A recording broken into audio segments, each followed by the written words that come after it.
Pada sesi video kali ini kita akan coba bahas contoh soal stabilitas lereng untuk lereng, ya, kondisi lereng seperti terlihat di sini. Nah, data-data tanah diberikan di sini, ya, seperti gamanya 20,1 kN per meter kubik, C-nya 22 kilopascal, V-nya atau sudut geser dalamnya adalah 30 derajat. Ya. Kemudian asumsi dari lereng ini adalah bidang runtuhnya akan mengikuti bidang batuan dasar, ya, akan paralel dengan bidang batuan dasar. Ya. Jadi bidang batuan dasarnya miring seperti ini, ya, seperti ditunjukkan di sini, miring seperti ini. Nah, bidang runtuhnya akan paralel dengan bidang batuan dasar atau rock bedding plane-nya. Ya. Nah, dengan asumsi tersebut dan kondisi tanah yang permukaan tanah yang seperti ini, ya. Nah, di sini perlu saya jelaskan bahwa tanahnya, permukaan tanah awalnya mungkin seperti ini tadinya mungkin, ya. Jadi mungkin tanahnya bentuknya seperti ini, kemudian ini cukup landai, ya, kemudian digali lagi menjadi lereng yang lebih curam di sini, ya. Jadi digali menjadi lereng yang lebih curam dengan perbandingan horizontal dan vertikal adalah 1,5 banding 1, ya. Jadi 1,5 dalam arah horizontal dan 1 dalam arah vertikal. Ya. Oke, nah dengan kondisi tersebut kita tidak dalam kasus ini, ya, kita tidak bisa langsung menggunakan Coleman's method, ya. Walaupun Coleman method diturunkan untuk bidang runtuh yang lurus, ya, atau plane, ya. Tetapi di sini kita tidak bisa langsung untuk kasus ini kita tidak bisa langsung menggunakan Coleman method, ya, karena geometrinya ada perbedaan sedikit dengan yang digunakan dalam penurunan Coleman's method, ya. Jadi dalam Coleman's method bentuk geometrinya adalah seperti ini, ya, lerengnya seperti ini, kemudian bidang datar, ya, ini bidang datar, ya. Nah, ini Coleman diturunkan untuk kondisi seperti ini dengan bidang runtuhnya adalah ini, ya. Jadi ini untuk kondisi geometri di mana Coleman's method diturunkan, ya. Sedangkan untuk kasus di sini, ya, bentuk geometrinya adalah seperti ini, ya. Seperti ini, kemudian tanah dasarnya sudah miring, ya.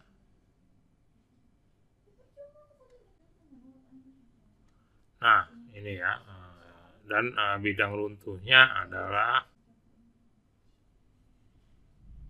seperti ini, ya. Jadi terlihat ada perbedaan, ya.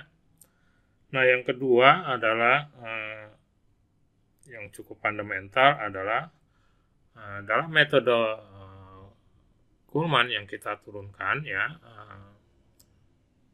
atau penurunan metode dari metode Coleman adalah sudut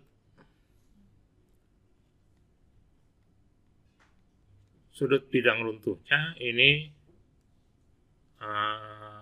belum tahu, ya, kita belum tahu. Jadi makanya kalau Anda ingat metodenya menjadi coba-coba untuk mendapatkan SF-nya, ya, atau safety factor-nya, ya. Sedangkan untuk di sini, untuk kasus kita di sini, ya, bidang runtuhnya sudah pasti, ya. Dia mengikuti bedding plane-nya, ya, atau rock bedding plane-nya atau bidang batuan dasarnya. Jadi dia paralel dengan bidang batuan dasar. Dalam hal ini sudut bidang runtuhnya terhadap bidang horizontal adalah 16 derajat ya. Jadi itu perbedaan yang menyolok ya, atau dua perbedaan dari metode Kuhlmann. Kalau ini tetanya di metode Kuhlmann, tetanya belum jelas ya, bidang runtuhnya bisa seperti ini, bisa seperti ini, bisa seperti ini ya. Dia masih perlu coba-coba ya untuk mendapatkan bidang runtuh yang minimumnya ya. Oke, nah jadi berdasarkan kondisi ini ya, berarti kita harus mulai dari awal ya dalam hal ini. Untuk memecahkan masalah ini ya, kita perlu menurunkan persamaan dari awal ya, dengan mengikuti kaidah yang kaidah keteknikan yang berlaku di sini ya. Nah, dalam hal ini kita ingat SF-nya adalah, jadi kalau di sini adalah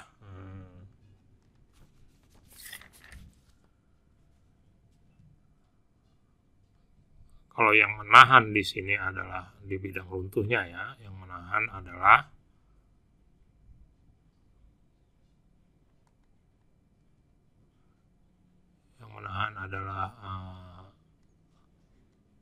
tau R ya, resisting ya. Kemudian yang bekerja misalnya adalah ini, misalnya adalah yang ini adalah tau E atau action ya. Maka SF-nya adalah tau R per tau E ya. Jadi ini rumus dasar yang kita pelajari ya. Jadi tau yang menahan dibagi tau yang melakukan aksi ya. Nah, dari sini kita lihat kalau kita turunkan persamaannya ya, di sini kita punya W ya, berat. Kita punya W ya.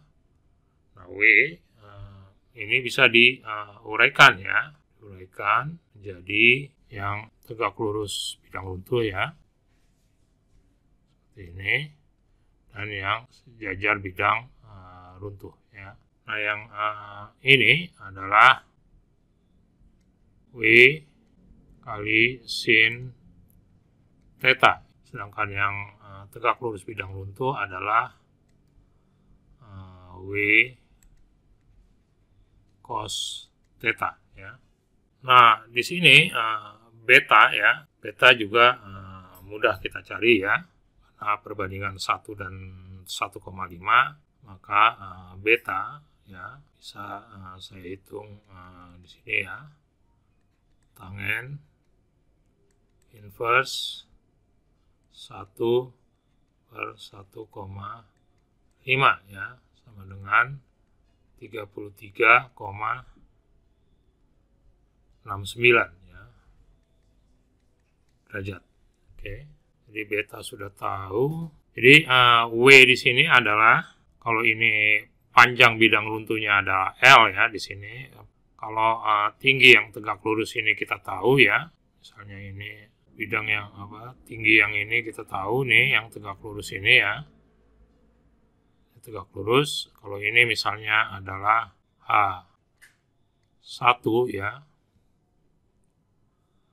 Maka W ya, atau berat dari elemen segitiga ini ya, volume segitiga ini ya, volume berat tanah yang akan runtuh ini adalah W sama dengan setengah kali L ya, setengah kali L kali H1 kali gamma ya. Nah, H1 dari mana ya? Kita punya di sini H yang dari sini 20 meter, kemudian berarti dengan sudut beta ya. Ini sudutnya beta, maka panjang ini saya bisa cari ya. Panjang ini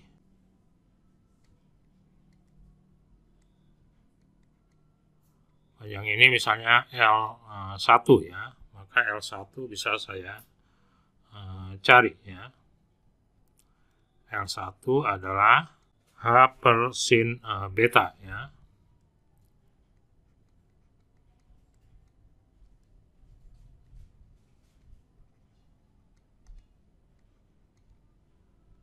Beta 33 H20 ya, sama dengan 20 meter per sin 33,69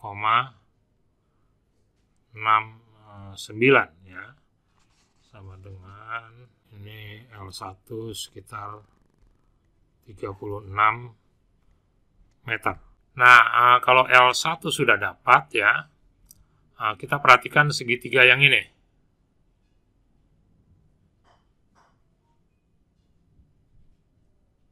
Ya. Nah, ini kalau Anda lihat sudut ini adalah ya, beta kurang theta ya. Sudutnya beta kurang theta. Maka kalau L1 sudah dapat, maka H1 bisa kita cari ya. Jadi H1 sama dengan L1 kali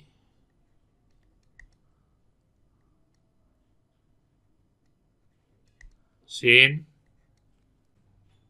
beta kurang theta ya.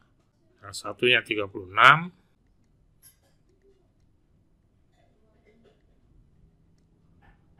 meter kali sin 33,69 dikurang derajat dikurang 16 derajat ya, sama dengan H1-nya adalah sekitar 11 meter ya. Jadi L ya, L adalah sama dengan 85 meter per cos theta ya.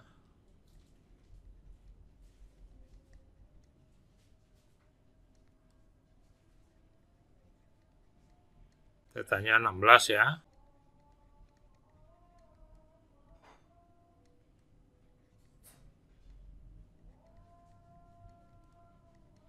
Sama dengan 88,43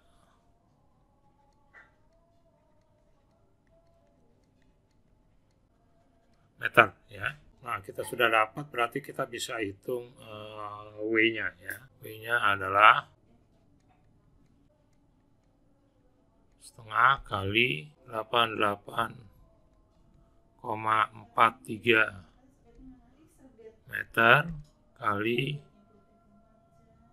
H1-nya 11 meter kali 20,1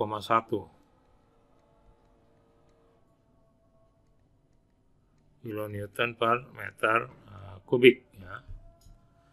Jadi W-nya kita dapat di sini adalah 9736 kilonewton ya. Nah, kalau kita sudah dapat W-nya, kita bisa hitung tau A-nya ya. Tau A sama dengan W sin theta ya, yang ini ya, komponen yang ini ya, yang horizontal ini, per L ya, panjang bidang runtuh ya, L. Oke, sama dengan 9736 kilonewton kali perlebar ya, 1 meter ya, kali sin 16 per 88,43 meter, sama dengan tau A-nya 30,35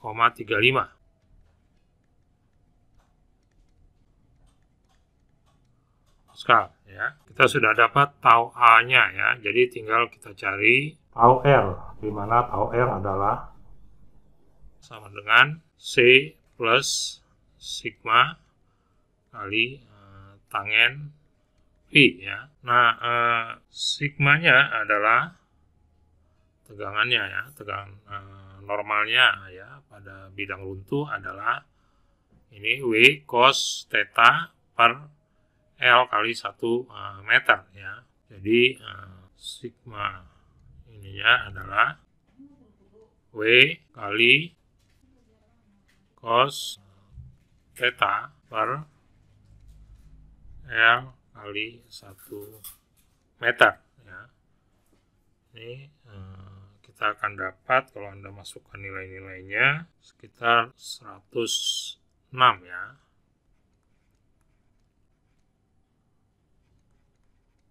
Nah, dengan dapat ini kita bisa cari tau R-nya sekarang ya. Sekarang kita cari tau R ya. Tau R-nya ya bisa kita cari dengan memasukkan nilai-nilai C dan V dan tegangan normal. C-nya adalah 22 ya. Tambah 106 tegangan normalnya ya. Kilopascal juga kali tangen 30 derajat ya. Hasilnya tau R-nya adalah 83,1 kilo pascal ya. Nah, karena kita sudah dapat tau R dan tau E-nya ya, maka kita tinggal cari SF-nya. Ya, sama dengan tau R ya, sama dengan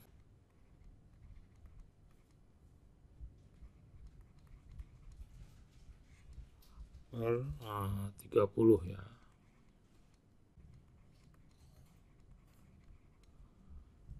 Sama dengan 2,7. Jadi ini lebih besar dari persyaratan ya, 2,0 misalnya ya. Maka lereng ini bisa kita katakan stabil ya.